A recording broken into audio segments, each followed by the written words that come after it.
May 21st of 2020 is when I posted my very first YouTube video on this channel. 2020, things were just upside down. The world was crazy. Looking back, that feels like a fever dream now, but it happened. It was real. For me, it brought one incredible thing, the birth of this channel. This YouTube channel was one of the best things that I've ever done, but just like many good things, there comes bad. None of it was like bad, but I guess just some lessons that I had to learn, and now I can share those lessons with you so that maybe you don't make the same mistakes that I did. So in 2020, when I started this channel, I actually had all the intention of starting this channel as a makeup channel. My very first video on here is a makeup tutorial, but within that time, the rise of perfumes was kind of going on, and I really love perfumes. So I was like, I'm gonna make a perfume video, and that video is pretty much what changed everything for me. And from that point, I became a perfume channel or perfume reviewer, whatever you want to call it. And because this became my job, I very quickly accumulated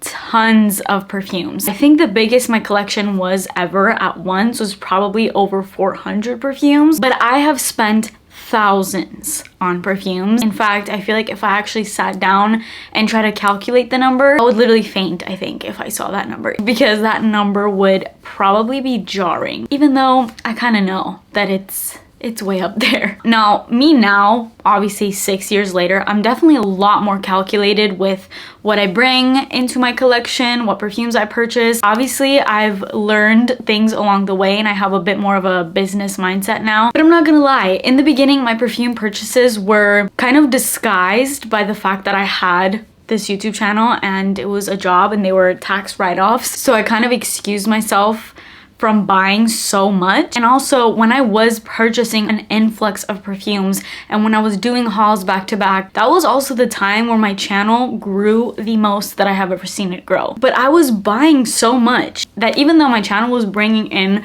a good amount of money, I was spending so much that I didn't even make that much because of the amount of perfumes that I was bringing in. Of course, you have to invest to see anything grow, but I was taking that too far. I was not being smart. Now, I assume the majority of you that are watching this video are not content creators or perfume reviewers. You just purchase perfumes for fun. That is even more of a reason why I wanted to make this video. For those of you that are purchasing tons and tons and tons of perfumes, but it's not giving anything back to you. A lot of people are truly just irresponsible with the amount of things that they bring in, especially in the world we live in now. And I'm saying that as somebody that was extremely irresponsible and kind of disguised it as a business expense, which it was, but I was taking it too far. Looking back, there's so many things that I wish someone had told me. If I had to start over today, I would definitely do things a lot more differently. So I am going to be that person for you today and basically tell you all the lessons that I've learned from spending thousands upon thousands on perfumes. Lesson number one, even though at one point I had 400 perfumes, I really only wore maybe 10 to 15 90% of the time. The rest were just kind of there as decoration. Sure, I would go and smell them every once in a while. Obviously, it was good to have those because I was making a lot of content and I needed variety, but I can't tell you that I used every single, it's not possible to use 400 perfumes when you're one person. It's just not, I don't care what anybody tells you, it's not possible. No matter how many bottles I had, I would always just reach for my few favorites. So hundreds of perfumes would just sit there collecting dust and essentially just going bad. If you have a massive perfume collection, I want you to be honest with yourself right now and answer this question. How many perfumes do you actually wear? How many have you worn in this past month? Blind buying is expensive entertainment. Blind buying is so much fun. You know those little blind boxes? You don't know which one you're gonna get. It's like super fun. It's this dopamine hit. Even with doing your research, the notes will sound amazing on paper. You'll watch a ton of influencers hype these perfumes up, but a lot of these blind buys just end up being expensive disappointments. A lot of the times blind buying feels exciting until the package arrives and you smell it and the novelty wears off. Even if it's a good perfume, it's not exciting anymore. So you go and seek the next. And it's all really about this cycle of just like a dopamine hit and another dopamine hit and a vicious cycle. At some point I just had to be realistic with myself, and that the whole point of me having that massive of a collection, it was more about the enjoyment that I had from owning them rather than actually wearing them. Perfumes are meant to be worn. These are not collectible little trinkets or whatever. They're meant to be worn, otherwise they go bad. Blind buying is kind of like gambling. You can sit there and analyze the notes, watch every TikTok, YouTube video there is on it, memorize the notes, and none of that will guarantee that you love it. People describe perfumes differently because people smell different things in perfumes. Also, your skin chemistry is different from that person that you're watching. It could even be me that is saying this perfume is incredible. It's incredible because it works on my skin chemistry, but our skin chemistries are not exactly the same. You can get a general idea, and that is why perfume reviews exist, and that has been extremely helpful for me when finding new perfumes. But I just don't ever recommend blind buying perfumes because it's an expensive risk that if it doesn't work out, you just lost all this chunk of money. And obviously, usually when you're blind buying, it's usually online, and most of the time you cannot return if you don't like something. More perfumes does not equal more happiness. In fact, quite the opposite. I think every perfume collector has this fantasy that once they reach a certain amount of perfumes, they will have the perfect perfume collection. But what really happens, at least for me, is that the number kept changing. When I first started my channel, I really had like 2 or 3 perfumes. So in my head, I was like, you know what? 20 perfumes is enough. That's gonna be perfect. I'm gonna have everything I need. 20 perfumes was my number. I hit 20 perfumes, then I wanted to hit 50 perfumes. Then it became 100. Then it became 200. Eventually, I had over 400 perfumes, and I still found myself browsing all the new releases every single week. I love the anticipation and the rush that I got from chasing a new perfume more than actually owning it. Because once I owned it, it's there, it's safe, I have it, let's move on to the next chase. But that is such a vicious cycle, and it slowly turns really, really unhealthy. The dopamine rush was addicting. Waiting for the package, watching countless reviews, just hyping myself up, imagining how good I would smell. It was just this whole fantasy that I had created just to build up the momentum up until the perfume actually came into my life and I owned it, and then it wasn't exciting anymore. But do you guys realize how unhealthy that can become over time?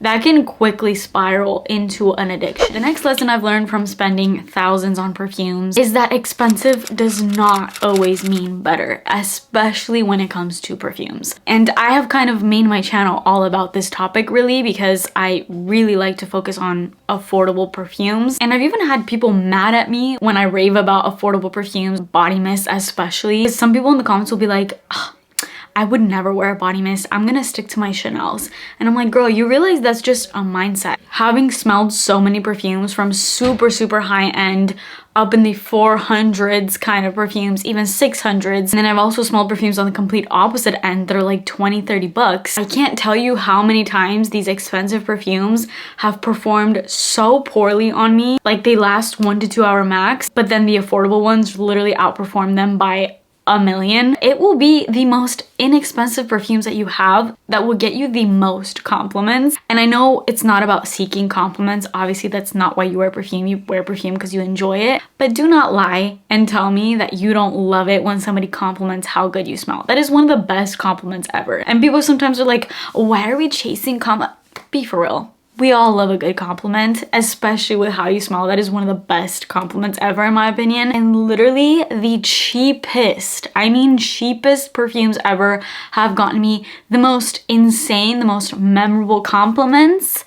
And then it's like crickets when it comes to expensive perfumes. Now, this is also because a lot of affordable perfumes are a little bit more mainstream, a little bit more basic, not a bad thing, but that just tends to be more mass appealing. And then a lot more expensive niche perfumes, they tend to be more niche, just like unique. So they tend to be a bit more polarizing. There's also beauty in that, don't get me wrong. But yeah, price has nothing to do with how good a perfume smells. We've talked about this before, but a lot of the times when you're paying these high-end prices, you're just paying for marketing, you're paying for packaging, you're not paying for immaculate, high-quality ingredients like these expensive brands kind of want to make us believe. Another lesson that I've learned as someone that has spent thousands on perfumes is that reviews are simply opinions that you're meant to just accumulate and kind of keep in the back of your head. They are not facts. Do not take somebody that says this is incredible, you need it, do not take that as you actually need it. You can have one perfume that has thousands of 5-star reviews, but you can also be that one person that doesn't like it. That has happened to me countless times. I would hype myself up for a perfume, everybody loves it, I go and smell it, I hate it. That doesn't mean that all these people were wrong, it's just their opinion. I don't like tomatoes on sandwiches and burgers, my husband loves them. Neither one of us are right or wrong, it's just preference. But a lot of this social media hype will get you to spend thousands before you even realize it, and we just need to take a step back and really think about the purchases that we're making, because I definitely was someone that just fell into the hype, got sucked into it, and bought anything that had a ton of amazing reviews. The best way to gauge if you're gonna like something is to just go and smell it. And also there's testers. You don't need to always blind buy a perfume. There's testers you can order even online of perfumes where you can try them for free, or even get just like a travel size. That's like a fraction of the cost, just so you can really try it. And then you can always buy the bigger bottle. For me, I always would buy the bigger bottle because I'm like, I need it. It was like this scarcity mindset that I don't know why I had, because it's always available. If this perfume just came out, you don't need the biggest bottle ever. The big bottle will still be there after you go through your travel size. But I was just greedy, plain and simple. I was greedy. I needed to have the big bottle because what if I did like it? Well, then you can just go and get a big bottle. The next lesson, this one's a tough lesson, and maybe a lot of people don't want to hear this. I didn't want to hear it. But having come out of that now, I would have really loved someone to just be brutally honest with me at that time. So I will be that person, and I don't care if you guys don't like it. I will tell you anyway. Perfume collecting can turn into a shopping addiction very fast. I do not say shopping addiction lightly. At a certain point, I feel like I had a little mild form of a shopping addiction. It wasn't so bad that I was just blowing through all my money and I didn't have money to pay rent or whatever. It wasn't to that point, but I feel like it could have very easily gotten to that point if I didn't catch myself. And this is probably the harshest lesson that I had to learn through spending all this money on perfumes. And I'm also not saying every single person who collects perfume has a shopping addiction. I'm not saying that at all. But as someone that has experienced this, and I'm sure a lot of people are experiencing it, because even the past few videos where I've touched on this topic, I've had people in the comments be like, this is literally what I'm dealing with and I hate it. And I had so many people that resonated with the video. So I'm gonna be that voice of reason for you, because I know a lot of you may be struggling with it. I was struggling with it. But I really do think that collecting can slowly become less about perfume and more so about the high that you get from buying. And this doesn't even have to just be the perfumes. You'll notice that you'll start fixating on perfumes, then you'll go into another thing like makeup, and you'll buy a ton of makeup. Then you'll go to clothes, you'll buy a ton of clothes, and then you just kind of like cycle between all these things, and you're just accumulating. At some point you get really overwhelmed and you're like, I need to declutter. You feel a little better for a moment, then the cycle continues because you get re-addicted to perfumes or whatever, and then you start purchasing perfumes like crazy. And all it takes is just one YouTube video or one TikTok video of people hyping something up, and the cycle just starts again. You tell yourself you're collecting perfumes, but every week you're refreshing websites to see what new perfumes are coming out. You're watching haul videos, you're waiting for new launches. You're buying something because it's limited edition and you have to have it. You're buying because you're scared it'll sell out. You have this sense of such unnecessary anxiety that just does not need to be there. It comes to a point where the shopping itself turns into your hobby, and that is not a sustainable hobby, let me tell you. When I realized that that's kind of what my life was revolving around, that's when I realized I had to look in the mirror and take a step back and be like, whoa, what is happening? I'm doing too much at this point. I am a perfume influencer, okay, I review perfumes, but I really don't need 400 perfumes. And that is when you saw me do so many declutters, and a lot of people were mad, like, why is she doing so many declutters? I thought you liked these perfumes and now you don't like them. And it was because something clicked, and I was like, I cannot do this anymore. I don't want to do this anymore. This is not making me feel good. If anything, it's making me feel really anxious and guilty. So that is all I have for you in this video. I hope some of these points don't come across too harshly, and if they did, just know that I'm coming from a good place. I feel like I'm literally telling these things to my past self because I would have wanted someone to say these things to me. Don't get me wrong, I don't regret having or even have had the amount of perfumes that I did. This perfume channel, this hobby, whatever you want to call it, this love of perfumes has brought me so much joy. It's introduced me to incredible people, and it's even become my career. It's the way that I earn a living, and I'm so incredibly grateful for it. But if I could go back and give myself one piece of advice, it would be this: don't chase a big collection. Chase the collection that makes you the happiest. Have a super curated amount of perfumes. Even what I have now is a lot, don't get me wrong. I have 100 perfumes right now. Sometimes it's a little more, sometimes it's a little less, but I try to keep it at that level. But being in my position, I feel like I can't really have less than that, because when I did have a little less than that, I couldn't really do a lot of content the way that I wanted to. So don't compare yourself to people like me or anybody you see online that is actually getting something back from having this big of a collection. If it's bringing assets to you, that's great. But if you just have this massive collection for no reason and it's doing nothing for you, trust me, and I say this with love, you do not need it. And if you're in this position right now where you're like, I have so many perfumes, I feel so guilty, I've accumulated way too many and I don't know what to do, go on Mercari and just list one by one. Go through your collection, curate it. Keep only the few that you really, really, really love and actually wear. Not just love, but actually wear. Because some perfumes I thought I loved, but I would never reach for them. And I'm like, maybe I don't love this as much as I thought. Keep the ones you actually use. That is all I have for you today. I'd love to know which one of these lessons kind of resonated with you guys the most. Is there something that you've learned from your own perfume journeys, from collecting